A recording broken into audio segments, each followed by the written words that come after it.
Le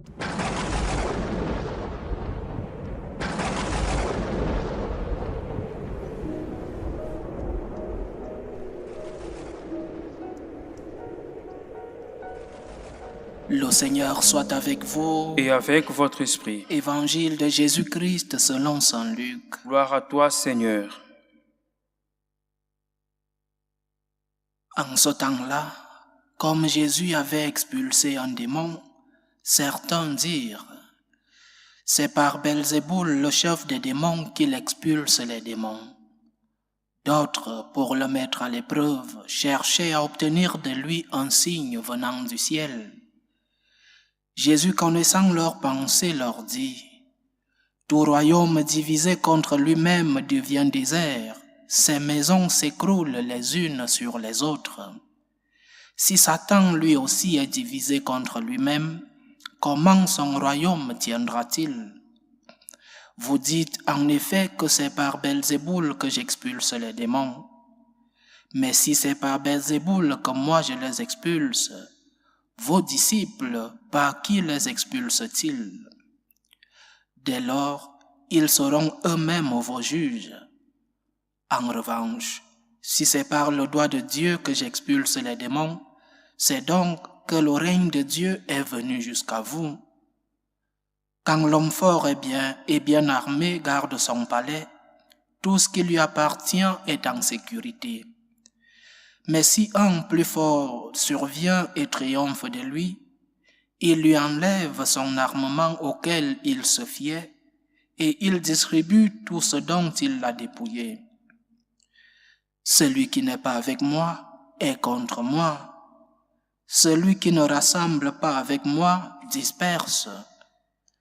Quand l'esprit impur est sorti de l'homme, il parcourt des lieux arides en cherchant où se reposer. Et il ne trouve pas. Alors il se dit: je vais retourner dans ma maison d'où je suis sorti. En arrivant, il la trouve balayée et bien rangée. Alors il s'en va et il prend d'autres esprits encore plus mauvais que lui, au nombre de 7. Ils entrent et s'y installent. Ainsi, l'état de cet homme-là est pire à la fin qu'au début. Acclamons la parole de Dieu. Louange à toi, Seigneur Jésus. 3 enseignements à tirer de cet évangile. Le premier, l'existence des démons. Ce n'est pas une blague. Ce n'est pas une légende pour effrayer les enfants. C'est une réalité. Les démons existent. De même que les anges, les esprits purs existent. Ainsi, les esprits impurs, les démons existent aussi. De même que Dieu est le maître des esprits purs, des anges, de même le diable est le maître des esprits impurs, les démons. Nous devons faire très attention. Nous devons faire attention à l'invocation de ces esprits, parfois en mode de jeu. Et lorsque ces esprits entrent en nous, il est très difficile de les expulser. Nous devons faire attention. Le démon existe. Il rôde à nos côtés. Et j'insiste, si nous invoquons les anges du ciel, parce que nous savons qu'ils existent, alors nous devons savoir qu'il existe d'autres anges, les anges impurs, les démons, et nous ne devons pas jouer avec ces esprits, parce que nous nous mettons en risque. Et le Seigneur nous dit que lorsqu'un esprit est expulsé de nous, il va chercher 7 autres de ses frères pour revenir à nous. Alors éloignons-nous de ces circonstances, de ces moyens qui nous rapprochent des tentations et qui nous rapprochent de ces esprits. N'invoquons pas des esprits que nous ne savons pas la nature. Le Seigneur nous enseigne que nous devons faire confiance à ces anges et nous devons lui faire confiance. Donc, premier enseignement de cet évangile, faisons attention des esprits, parce que nous ne savons pas quels esprits nous invoquons dans tel jeu. Il y a tant de jeux de nos jours que parfois nous invoquons des esprits impurs et qui viennent s'installer en nous et qui nous rendent la vie difficile. Et que les parents contrôlent leurs enfants, qu'ils les éloignent de ces jeux. Maintenant, les parents ont démissionné de l'éducation de leurs enfants, surtout de l'éducation dans les réseaux sociaux. Nous ne savons pas dans quelle page Internet entrent nos enfants. Nous ne savons pas quel jeu ils ont dans leur téléphone.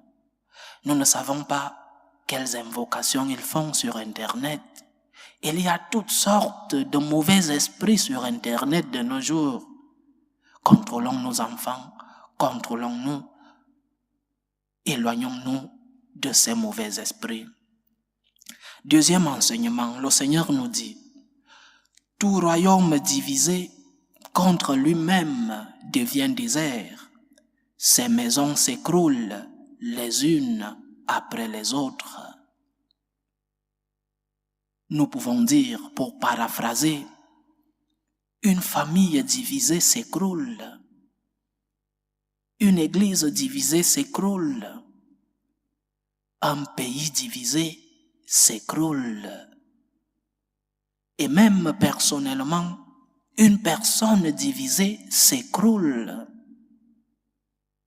Nous devons travailler pour l'unité. L'unité dans nos familles, l'unité dans notre église, l'unité dans nos patries, mais aussi unité en nous-mêmes. Parce que parfois nous sommes si divisés en nous-mêmes. Nous avons une double vie. Nous sommes chrétiens au temple le dimanche. Et là dehors, nous devenons des citoyens comme les autres.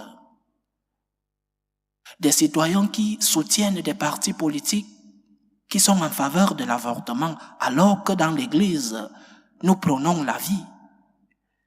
Des citoyens qui sont en faveur des partis politiques qui soutiennent des idéologies contraires à notre foi. Nous sommes divisés en nous-mêmes.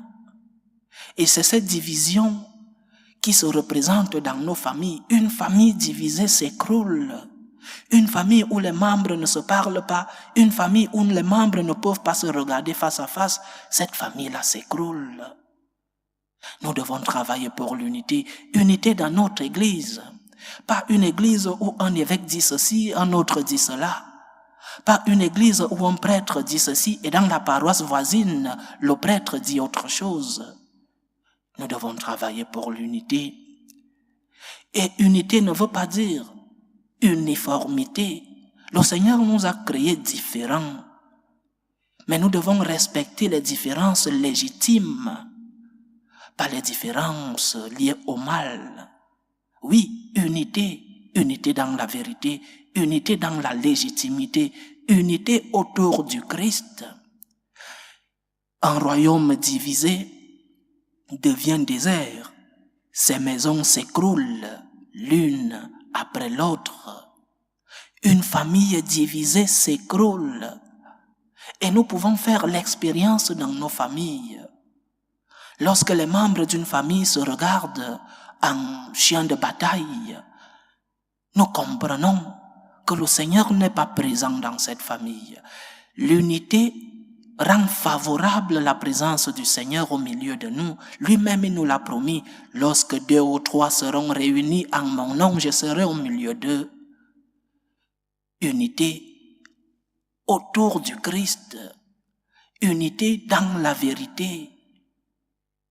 Unité en acceptant les différences. Dieu nous a créés différents. Dieu lui-même, dans le mystère de la Sainte Trinité, est un seul Dieu, unité, mais en 3 personnes différentes.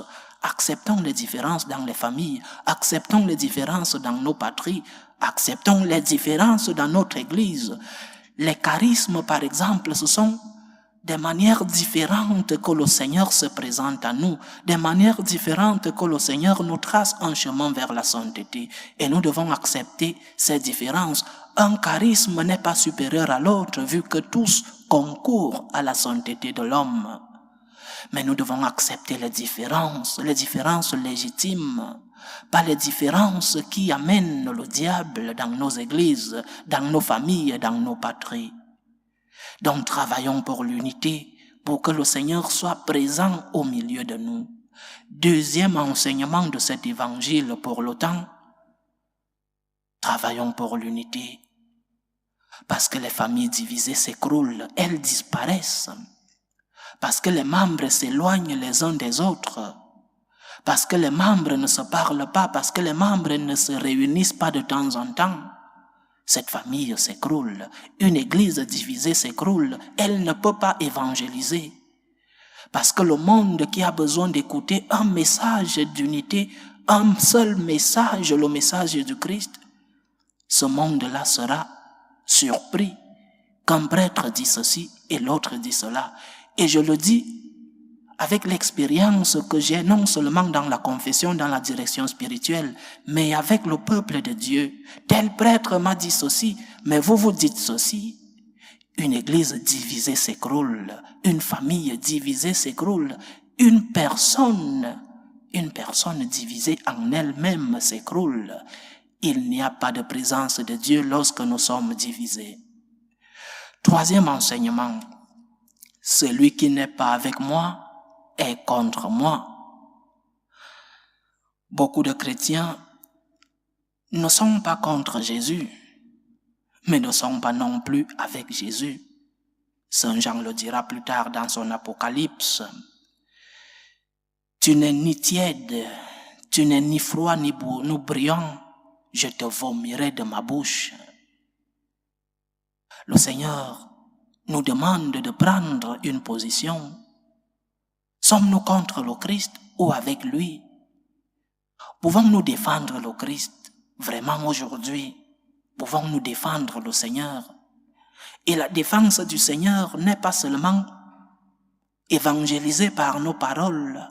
Nous pouvons défendre le Seigneur avec notre témoignage de vie. Comment vis-tu? Quel est ton comportement de chrétien? Es-tu l'image du Christ dans le monde? Quand on parle du Christ à côté de toi, est-ce que tu te caches, tu te tais? Tu dis, je ne suis pas chrétien, comme Saint Pierre, je ne le connais pas, je ne connais pas cet homme. Ou alors nous montrons que nous sommes chrétiens. Celui qui n'est pas avec moi est contre moi. Et si nous sommes avec le Christ, nous devons être capables de le défendre. Nous devons être capables d'annoncer dans le monde que nous sommes avec le Christ. Je ne sais pas pourquoi notre foi n'est pas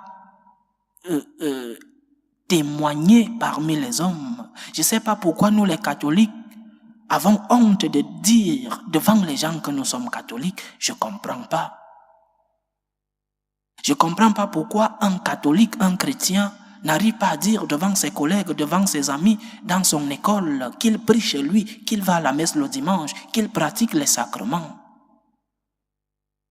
Tu n'es pas peut-être contre le Christ, mais tu n'es pas non plus avec lui. Et le Seigneur vomit les tièdes. Le Seigneur vomit ceux-là qui ne prennent pas position. Travaillons pour l'unité. Sachons défendre le Christ pacifiquement, avec notre témoignage de vie, avec notre manière de vivre, avec nos comportements, nous pouvons défendre le Christ, mais aussi avec nos arguments, avec la présentation de notre foi. Si je vis ainsi, c'est parce que je suis chrétien. Si j'ai cette force dans les épreuves, c'est parce que je suis chrétien. Si je ne vote pas ce parti politique qui promeut une doctrine contraire à celle du Christ, c'est parce que je suis un vrai disciple du Christ Jésus. Que le Seigneur nous aide à pouvoir montrer la face, qu'il nous aide à pouvoir travailler pour l'unité dans nos familles, qu'il nous aide à être des instruments de paix, de tranquillité, d'unité autour de nous. Loué soit Jésus-Christ. À jamais.